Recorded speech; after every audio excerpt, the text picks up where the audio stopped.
I think, you know what, I've told this story so many times, and I think because maybe I'm in a camera and I've never done it like this before. I literally told this story like 2 weeks ago and I was fine, and now I'm not.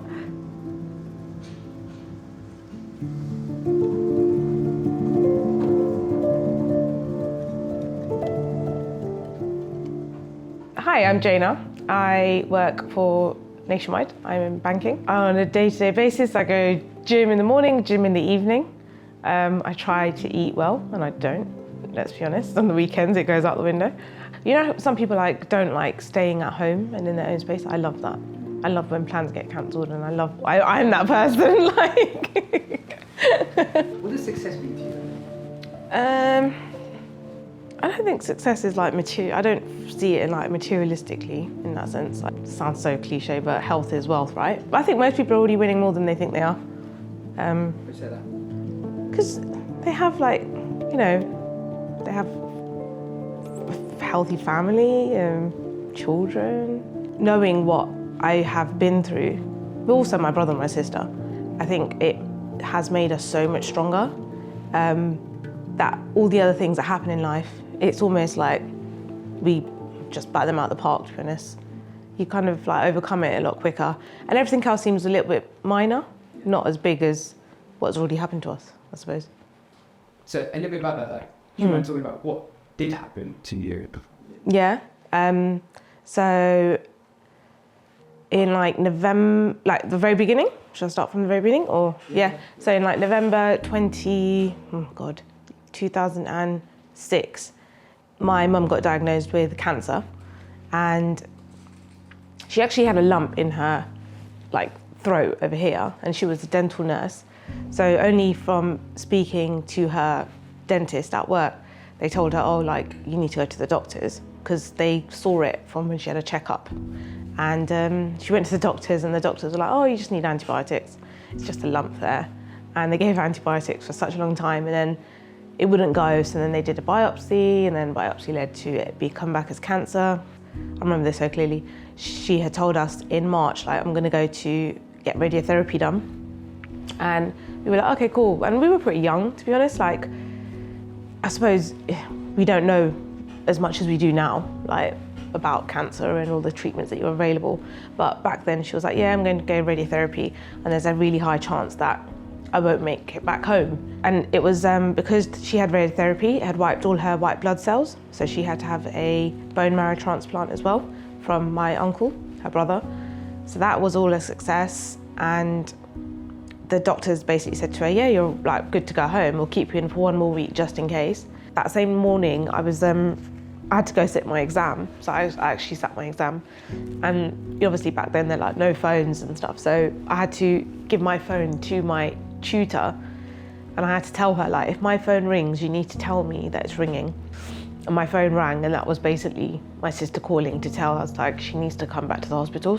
That was the point when I had gone into the hospital, and I went to her room as I did normally, and her bed was made up. And I asked the nurse, like, oh, where's my mum? And they were like, oh, don't worry, she just moved to, I can't remember what floor it was.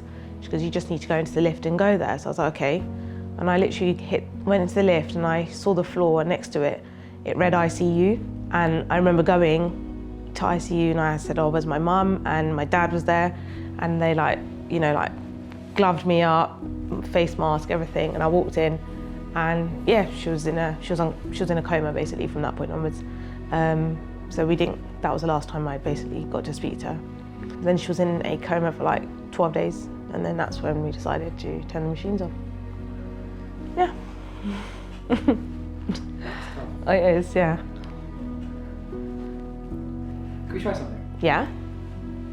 I want you to close your eyes. I want you to think about your mum, like the best memory you have of your mum. And I want you to just like vividly explain to me like what she looks like, her expressions, it's for me to kind of understand and kind of connect with your mum in that way as well. I want to know what you feel, what she looks like.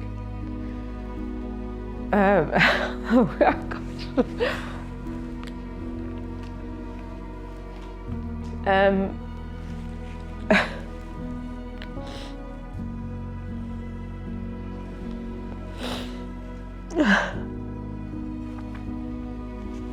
She looks like my sister. Yeah, she looks like Dimps, 100%. Everyone says that. Dimps looks like mum. I have her heart. She was pretty young looking as well. Loved the gym. Loves to get her hair done every week. She would love to have her hair blow dried. She would ask us to always take pictures of her when she was always dolled up. And we would moan at the time. Now we regret it. I felt like she was the person that everyone always turned to as well. She was like the Massey or the Fae that everyone, she knew that. Everyone who ate meat, everyone who drank, everyone who smoked, and people would come to our house and it would be their chill time when they were around her. Yeah. I don't know how else to describe her.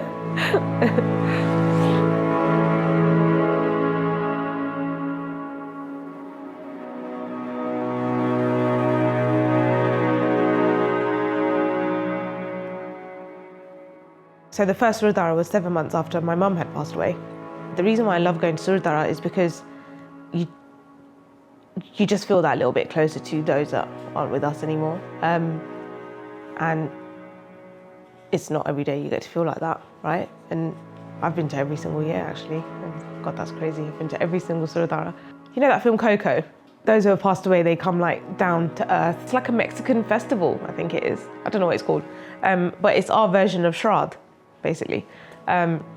It feels like that. So it feels like they're all in the room with us, watching what we're watching. When she sings the Anjali Geet, that song is all about obviously making sure that Atma is at peace, and you only ever hear that song obviously at funerals or at a sad time, and I think it kind of hits you when you think, my God, I'm singing this about my mum all over again. Yeah, I think that, yeah, it's mad. When I just think, yeah, I don't know what to say, if I'm honest. I think when I remember the first day that we had a prayer at our house, I was a bit like you in the sense that, you were laughing and joking and stuff. I think I was the same, and a lot of my friends had said oh, it's not hit you yet. And I'm like, oh, what's not hit me? But it takes a little while for you to know that you're going through the worst time of your life. And I remember when all the white sheets were laid down and that song came on, and now every time it's sung, it reminds me of that week or that we had or that day. But when it comes on at Sur Dhara, it's different. It feels like it's more peaceful, I suppose. It feels more nice. It's not like a sad feeling. It feels like a nice feeling. Hearing it then. I attend because I want to feel that little bit closer to my mum. I know that there's someone else who's sitting a couple of seats away from me who is also lost someone else, and they're thinking of that person. I sit here and think about my mum. They sit there and think about their son. They sit there and think about their dad. But it's so strange how everyone is going through their own journey in that room. I don't think you have to have lost someone to attend. I think just being in the room alone is an insane feeling, honestly. The stage and the sound and the music, everything to it, insane, absolutely insane. Nothing like it, literally nothing like it.